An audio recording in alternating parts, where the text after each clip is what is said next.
Amen. Bwana Yesu asifiwe. Mungu wa mbingu na nchi awabariki sana. Tunamshukuru Mungu kwa Jumapili ya leo. Tumekuwa na ibada nzuri yenye utukufu na iliyojaa uvuvio wa Roho Mtakatifu. Msisahau baadaye kutufuatilia katika channel yetu ya COGT Hema Ukombozi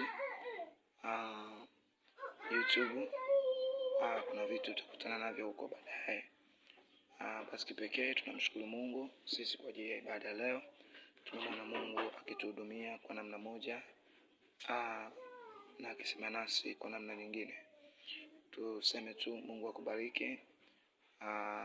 Neema ya Mungu na iwe pamoja na wewe na wote pia ambao wamehudhuria katika ibada za leo siku ya Jumapili.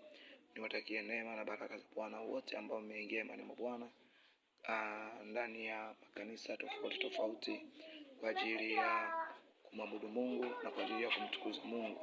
Mungu wa mbingu na nchi awabariki na neema ya Mungu na iwe pamoja na nyinyi sana tena sana. Lakini jambo la muhimu ni kutie moyo, usikate tamaa, usivunjike moyo. Unapopita kwenye changamoto, changamoto ni sehemu ya maisha ya mwanadamu kwa ajili ya kumtoa viwango fulani na kwenda viwango vingine, lakini pia changamoto zinatuimarisha. Kwa hiyo nikutie moyo, usiogope changamoto. Yusufu alipitia changamoto, changamoto zilimuimarisha. Lakini pia Yesu mwenyewe alipitia changamoto, changamoto zilimuimarisha. Lakini tunamwona Musa alipitia kwenye misukosuko pia, lakini changamoto alizopitia pia zilimuimarisha. Lakini pia changamoto zinatufanya kumjua Mungu zaidi, lakini pia zinatufanya kuwa karibu na Mungu zaidi.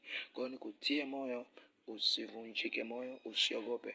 Wewe unayepita kwenye changamoto, unayepita kwenye shida, unayepita kwenye majaribu ya kila aina, nataka nikutie moyo kwamba Mungu yuko pamoja na wewe. Jaribu unalopitia unapita Mungu akiwa na sababu. Hakuna jaribu mtu analopitia lisiwe na sababu. Yamkini kuna viwango ambavyo Mungu anataka kukufikisha. Utafikaje viwango hivyo kama hautapitia majaribu? Majaribu ni sehemu ya changamoto kwenye maisha ya mwanadamu. Lazima ujaribiwe, lazima upitie changamoto ili katika hizo ukomae kiroho, ili katika hizo umsogelee Mungu zaidi. Changamoto zisikutenge na Mungu, bali changamoto zikufanye uwe karibu na Mungu. Wakati mwingine Mungu anapima viwango vya imani yako, kuona viwango vyako vya kiimani vikoje, kuona namna gani unamtegemea yeye, kuona namna gani muamini yeye. Kuna wakati Mungu anahitaji kukubariki, lakini kuna wakati anajaribu kuleta vitu ambavyo vinaweza kuimarisha kwanza ili